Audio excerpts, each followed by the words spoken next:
पिछले एपिसोड में हमने देखा था कि कोई जे के मुंह पर हाथ रखता है और उसको वहां से उठाकर ले जाता है। इसके बाद हम देखते हैं कि इधर वो सब कीको को आवाज देते हैं और कहते हैं कि बाहर निकलो। तभी कीको वहां पर आता है और डेविड को कहता है कि तो दूसरे राउंड के लिए आ गए तुम। तो डेविड कहता है भूल गए क्या पिछली दफा मैंने तुम्हें कितना मारा था। तभी वो दोनों फाइट शुरू करने लगते हैं और केफर भी बीच में पड़ने लगता है, लेकिन तभी डेविड उसको मना करता है और कहता है कि इसको तो मैं अकेले हैंडल कर लूंगा, तुम बीच में मत पड़ो। तो केफर कहता है क्या तुम श्योर हो। तो वो कहता है कि हाँ। जिसके बाद वो दोनों फाइट शुरू करने लगते हैं, लेकिन तभी वहाँ पर एक लड़का आ जाता है जिसका नाम राम था, जिसको देखकर सब लोग कहते हैं कि ये कौन है।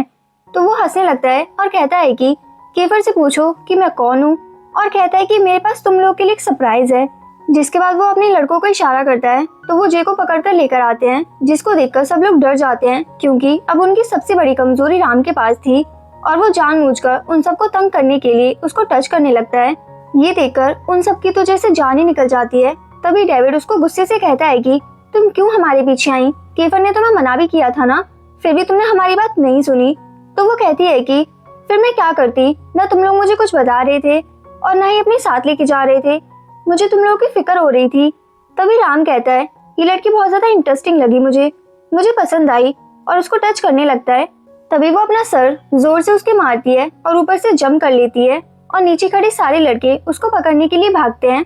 तभी जी आंखें खोलकर कहती है कि क्या मैं जिंदा हूँ। तो वो देखती है कि केफर, यूरी और कीको तीनों ने मिलकर उसे पकड़ा हुआ था, जो देखकर वो शुक्र करती है कि वो जिंदा है। और यकीन तो उसको भी नहीं आ रहा था कि उसने इतनी बड़ी और ऊंची जगह से जंप कर लिया। जिसके बाद वो सब उसकी फिक्र कर रहे होते हैं और कीको भी उसे पानी की बोतल देता है और उसकी बहुत फिक्र कर रहा होता है। तभी जे सियान को आंखों से इशारा करती है कि इन सबको साइड में लेके जाओ, मुझे कीको से अकेले में कुछ बात करनी है। और जिसके बाद केफर और यूरी का तो मुंह जैसे देखने वाला होता है, लेकिन फिर भी वो दोनों ना चाहते हुए भी वहां से चले जाते हैं। जिसके बाद जे कीको को कहती है कि मैं भी बॉयफ्रेंड बनाना नहीं चाहती, मैं इन सब चीजों से दूर रहना चाहती हूँ। ऐसा नहीं है कि मुझे तुम पसंद नहीं हो, लेकिन अभी मैं इन सब चीजों के लिए रेडी नहीं हूँ। और उसको सॉरी बोल देती है। तो वो दुखी होकर वहां से चला जाता है।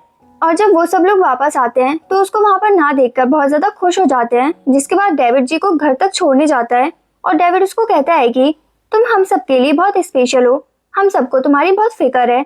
और जे को कहता है कि अगर तुम्हें किसी और ने प्रपोज किया तो तुम क्या करोगी, तो तुम्हारा क्या आंसर होगा। जिस पर जे उसको घूरने लगती है और कहती है कि तुम्हारी तो पहले से गर्लफ्रेंड है ना।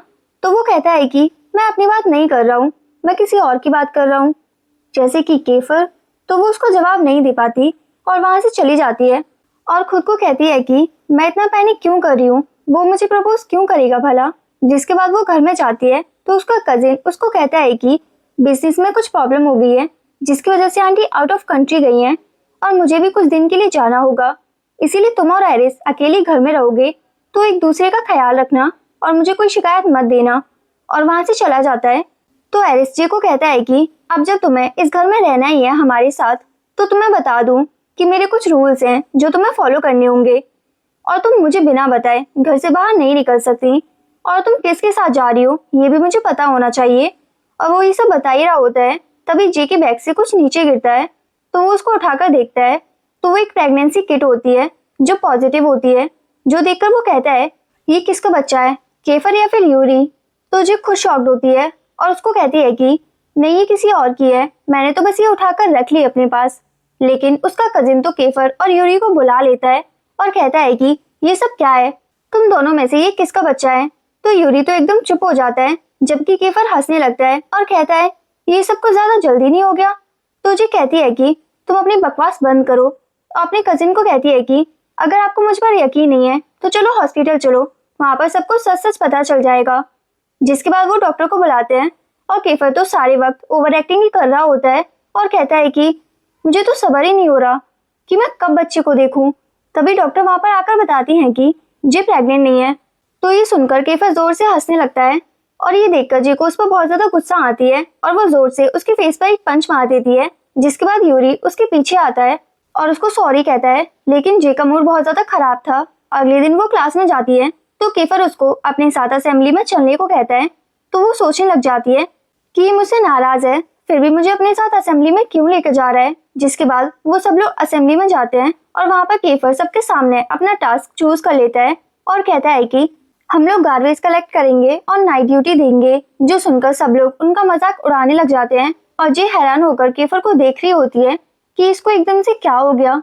जिसके बाद वो लंच टाइम में अपनी उसी क्लासमेट के पास आती है और उसको कहती है कि देखो प्लीज मुझे बताओ क्या हुआ है, तुम मुझसे हर बात शेयर कर सकते हो। तो वो कहता है कि मैं प्रेग्नेंट हूँ। जिस पर वो शॉक्ड होकर उसको देखने लगती है और कहती है कि ये कैसे हो सकता है। तो वो कहता है कि यही तो बात है, मैंने अपनी रियल आइडेंटिटी अब तक सबसे छुपाई है, अब मेरी समझ नहीं आ रहा कि मैं क्या करूं। तो वो बाहर एकदम सीरियस हो जाती है, जो देखकर उस लड़के को हंसी आ जाती है और वो जोर से हंसने लगता है और कहता है कि तुम सच में बहुत इनोसेंट हो यार। जो देखकर जे उसको थप्पड़ मारती है। जिसके बाद हम जे को देखते हैं जो कचरा फेंकने बाहर जाती है। तभी वो अपने क्लासमेट और उस लड़की को देखती है जो प्रेग्नेंट थी।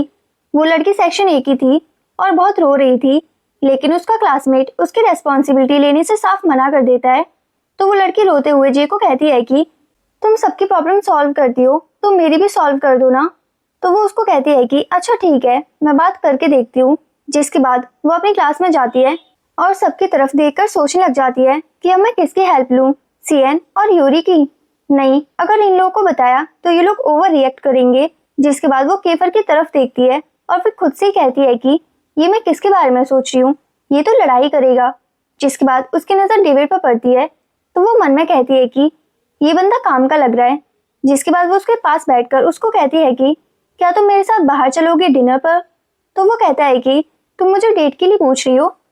और उसके पास ही सीएन भी बैठा होता है जो चिल्ला के कहता है ओह तो तुम दोनों डेट पर जा रहे हो, मुझे भी चलना है तुम लोगों के साथ।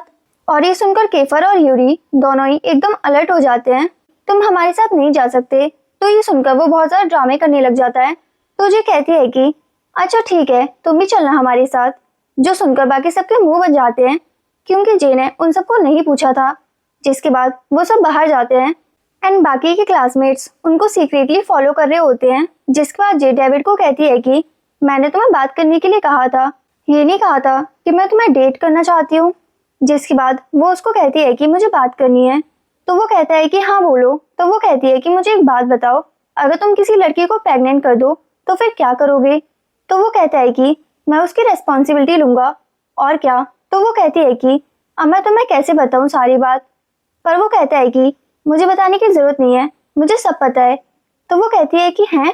तो वो कहती है कि चलो ठीक है, मैं चाहती हूँ कि तुम उस क्लासमेट से बात करो और उसको समझाओ। तो वो कहता है कि चलो ठीक है। जिसके बाद वो देख लेता है कि सारे क्लासमेट्स भी छुपकर उनकी बातें सुन रहे होते हैं। तो वो जानबूझकर मजे लेने के लिए जे को आंखें बंद करने के लिए कहता है और जैसे ही वो आईज क्लोज करती है तो वो ऐसे प्रिटेंड करता है जैसे वो किस करने वाला है। और ये देखकर वो सब लोग भागकर वहां पर आते हैं और सबसे ज्यादा यूरी गुस्सा हो रहा होता है। उसका फेस गुस्से में लाल हो गया होता है, जो केफर भी नोट करता है और सब लोग उससे पूछने लगते हैं कि तुम्हें क्या हुआ। तो वो कहता है कि मुझे तो कुछ भी नहीं हुआ, चलो स्कैरी हाउस में चलते हैं। जिसके बाद वो सब लोग भूतिया घर में जाते हैं, जहाँ एक लड़की के फेस पर ब्लड देखकर जे रोने लग जाती है और बहुत डर जाती है। और ये देखकर केफर भागकर उसके पास आता है और उसका हाथ पकड़ के कहता है कि तुम फिक्र मत करो, मैं तुम्हारे साथ हूँ। लेकिन तभी वो फिर से डर जाती है और अपना हाथ छुड़ाकर भाग जाती है और वो एक दूसरे को फिर से ढूंढने लग जाते हैं। जिसके बाद केफर जे को ढूंढकर जोर से हग कर लेता है और उसके फॉरहेड पर किस करता है, क्योंकि वो बहुत ज्यादा डर गया था जब जे खो गई थी। जिसके बाद वो दोनों बाहर आते हैं और यूरी जे को कहता है कि क्या तुम ठीक हो। तो वो कहती है कि हाँ मैं ठीक हूँ। जिसके बाद वो सब लोग एक साथ झूले पर बैठते हैं और केफर जे के साथ बैठा होता है, जो देखकर यूरी बहुत गुस्सा होता है, लेकिन केफर को कुछ नहीं कह पा रहा होता है और चुपचाप केफर की हरकतें बर्दाश्त कर रहा होता है। तभी जे उससे हेल्प मांगती है तो वो जे को पकड़कर अपनी तरफ खींचने लगता है, लेकिन तभी वो भी उन दोनों के ऊपर ही गिर जाता है और तभी झूला नीचे आता है और हम एरिस को देखते हैं, जो ये सब कुछ बहुत ज्यादा गुस्से में देख रहा होता है और उसको घर लेके जाता है और कहता है कि अब से तुम्हारा बाहर निकलना ही बंद कर देना चाहिए। लेकिन जे उसकी बात इग्नोर कर रही होती है। जिसके बाद हमें पता चलता है कि कैलिक्स के भाई के मर्डर के पीछे एरिस का हाथ है। तो जे एरिस से इस बारे में पूछती है, लेकिन वो उसको कोई आंसर नहीं देता और वहां से रोते हुए चला जाता है। लेकिन जे को उसके रोने की वजह समझ नहीं आती। जिसके बाद जे कैलिक्स से मिलने आती है तो वो उसको कहता है कि मैंने एरिस का सारा गुस्सा तुम पर निकाल दिया, मुझे तुम पर गुस्सा नहीं करना चाहिए था, और उसको सॉरी कहता है। जिसके बाद जे सीएन को देखती है तो उसके पास जाकर बातें करने लगती है और तभी कुछ लोग जे को उठाकर वहां से ले जाते हैं। सीएन उसको बचाने की कोशिश करता है, लेकिन तब तक वो लोग जा चुके होते हैं। तभी सियन यूरी, केफर और बाकी सबको ही बताता है, तो वो सभी सुनकर बहुत ज्यादा परेशान हो जाते हैं और यूरी तो बहुत ज्यादा घबरा जाता है। तभी केफर कहता है, मुझे पता है ये किसने किया है, ये राम की चाल है, उसने ही हमें फंसाने के लिए किया है। तो यूरी कहता है, लेकिन हम हाथ पर हाथ रख के नहीं बैठ सकते, मैं जा रहा हूँ जे को बचाने। तभी राम की वीडियो कॉल आती है। वो सब जे के लिए फिक्रमंद होने लग जाते हैं और राम को कहते हैं कि तुम्हें अब क्या चाहिए। तो वो कहता है कि मुझे जो चाहिए था वो मेरे पास है, और जानबूझकर जे के क्लोज होने लगता है।